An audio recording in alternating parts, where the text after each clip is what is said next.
d'interactivité, parce que c'est le but de l'opération, que cela puisse, à la fin de cette réunion, éclairer votre choix.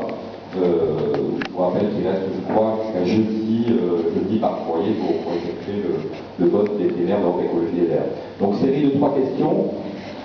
Comme on n'a pas de micro de salle, je vous m'en excusez, bien discipline, hein, comme d'habitude chez Europe Écologie Les Verts. Voilà. Série de 3 questions. Qu'est-ce que vous pensez du mouvement de la décroissance? Je sais qu'ils sont très sévères avec vous, alors c'est peut-être difficile d'être objectif, mais ça m'intéresserait de savoir comment vous vous situez par rapport à ces théories. Voilà. Quelle est votre position sur le nucléaire et sur l'énergie en général? Merci d'être venu. Vous amenez une bouffée d'oxygène dans un département qui est complètement noyauté par la droite, vous le savez, où 20% de la population habite, 80% de la population habite sur 20% de la surface, et où ce département est le département où il y a le plus grand écart entre les petits revenus et les hauts. Merci d'être venu.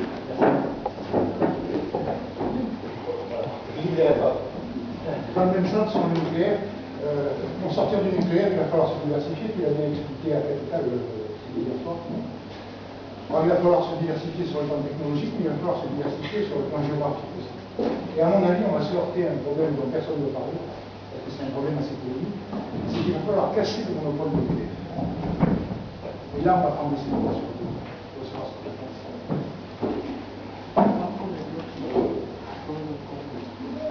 Ok. Extra, on va finir la soirée. Alors, c'est vrai que j'ai un certain nombre comme ça d'associations pour lesquelles je suis une tête de turc. Pour certains, avoir un limite désigné, ça donne un sens à leur existence. Je ne vais pas vous dire que je trouve ça très agréable, mais ça n'a aucune importance de savoir si je trouve ça agréable. Donc, sur le papier, le concept de décroissance, c'est pas inintéressant. Ça, c'est clair que c'est la meilleure manière de ne pas épuiser nos ressources et de cesser les émissions de gaz à effet de serre. Mais c'est là que moi je me distingue, et je pense que les écologistes se distinguent. C'est toujours évidemment très intéressant dans une salle d'avoir comme ça des postures narcissiques radicales et dire ok, on va prôner comme programme la décroissance. Puis on sort de cette salle, il faudrait que quelqu'un me dise comment on fait dans la place. Comment on fait socialement, qu'est-ce qu'on annonce, voilà, décroissance, tout tissu économique. Donc, d'abord, il y a plusieurs choses. L'écologie, au sens général du terme, ça procède aussi d'un certain nombre de valeurs. Et ces valeurs, pour moi, elles ne sont pas divisibles ou fragmentables ou sélectives. Notamment dans ces valeurs, il y a le respect de l'autre. Je vais vous donner simplement un exemple. Un jour, j'ai connu un livre avec Pierre Rabhi, un entretien croisé. Pour avoir dialogué avec moi, il a été excommunié par la décroissance. Et donc, ce n'est pas l'idée non plus que je me fais des rapports humains. Et au-delà des analyses, il y a des choses, notamment ce qu'on appelle les intellectuels de la décroissance, et des choses très pertinentes. Mais il y a aussi, pour moi, c'est très important, l'écologie aussi, c'est un équilibre dans les rapports humains.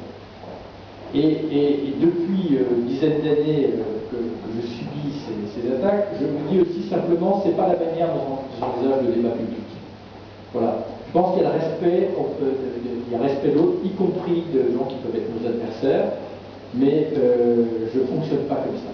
C'est ce qui explique, mon avis, dans le débat politique actuel, que le plus grand parti de France soit aussi des abstentionnistes, parce qu'il y a une manière de faire la politique qui n'est pas la manière que j'envisage. Si je vais en politique, ce n'est pas pour reproduire ce qui fait que beaucoup de gens se tiennent éloignés de la politique. Mais revenons sur la décroissance. Entre notre modèle actuel, qui est sous le culte de la croissance quantitative, et puis ce programme qui ne dit pas comment on fait, qui dit ce qu'il faut faire, mais il y a un monde entre quoi faire et comment faire. Je pense qu'il y a un juste milieu, qui est une notion, mais qui n'a pas au stade d'une notion, qui va derrière conditionner le politique, qui s'appelle pour moi la croissance sélective. Et une croissance sélective, il faut entendre simultanément une décroissance sélective. Et avant de développer ce que c'est qu'une croissance sélective et une décroissance sélective, je voudrais juste simplement revenir à un principe philosophique qui est pour moi ma définition du progrès, ou en tout cas ma cognition du progrès. Le progrès, ça vaut par des acquiescements et par des renoncements. Et c'est en ça d'ailleurs que, à mon avis, on peut se distinguer, c'est qu'on est à un moment de développement, il va falloir que l'on fixe des priorités, que l'on fasse des choix, quand on fait des choix, et il y a des choses que l'on renonce, et il y a des choses que l'on développe, et il y a des choses que l'on peut suspendre en attendant éventuellement que la technologie nous offre des débouchés. Et cette notion de croissance sélective, elle est très importante parce que nos sociétés ont été, je dirais, happées depuis de nombreuses décennies par deux principes dont il va falloir qu'on s'affranchisse immédiatement: le principe technologique et le principe économique. Le principe technologique, c'est tout ce qu'on pouvait faire, on le faisait, sans du tout évaluer si ça participait à l'amélioration de la condition humaine. On sait faire un avion 3000 places, on va le faire demain matin. On sait faire, je ne sais plus, n'importe quoi avec la nanotechnologie, on ne se pose pas la question, on fait avant. Bon, je caricature. Le deuxième principe, c'est le principe économique, tout ce qu'on peut se payer, on se le fait. Compte tenu des contraintes que j'ai signalées tout à l'heure, il va falloir qu'on opère des choix, qu'on fixe nos priorités. La croissance sélective, ça va demander évidemment de l'intervention du politique. L'intervention du politique, évidemment, sous la désignation du peuple. Et donc, il y a des flux qu'il va falloir tarir, et des ordres de consommation et de production qu'il va falloir décliner, et puis il y a des flux qu'il va falloir développer. L'efficacité énergétique avec tous les emplois avec les énergies renouvelables, avec la nouvelle économie, l'agriculture biologique, pour ne citer que ça, il va falloir développer tout ça, bien entendu. Les métiers de service, tout ce qui crée du lien, il va falloir les développer. Mais prenez par exemple les énergies fossiles, et on va commencer par le pétrole. Qu'est-ce qu'on fait? Est-ce qu'on attend que la physique impose ses lois, c'est-à-dire que le baril de pétrole soit $300 avec des conséquences dévastatrices pour ceux qui sont déjà en difficulté? Puisque l'autre jour, par exemple, vous savez que moi j'étais à Clichy-sous-Bois et les copropriétaires, qui étaient des gens modestes, payaient 660 € par mois de charge, 660 € par mois. Et ça vaut pour les gens qui sont obligés de prendre leur voiture, etc.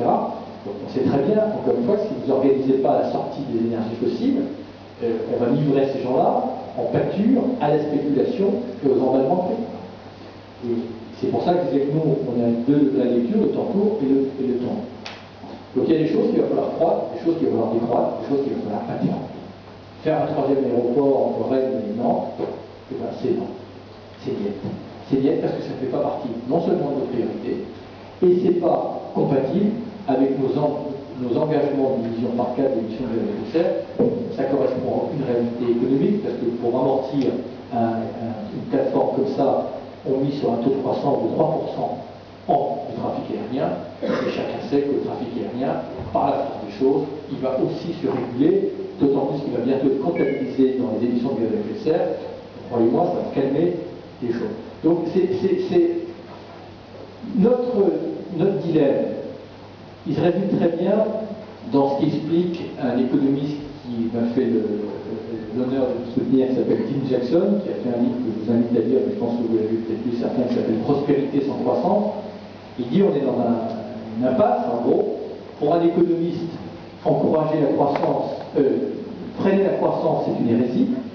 Et pour un écologiste, l'encourager, c'est une hérésie. En gros, si j'essaie de résumer l'équation, ce qu'on appelle, entre guillemets, parce que je n'aime pas trop cette notion de développement durable, c'est ça. Et dit autrement, c'est le titre de son livre, est-ce qu'on peut prospérer sans croître?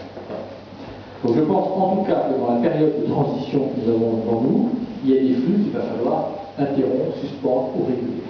Et de toute façon, il va bien falloir qu'on réglemente dans tout. Parce que notre crise profonde, c'est quoi? C'est la crise de l'excès.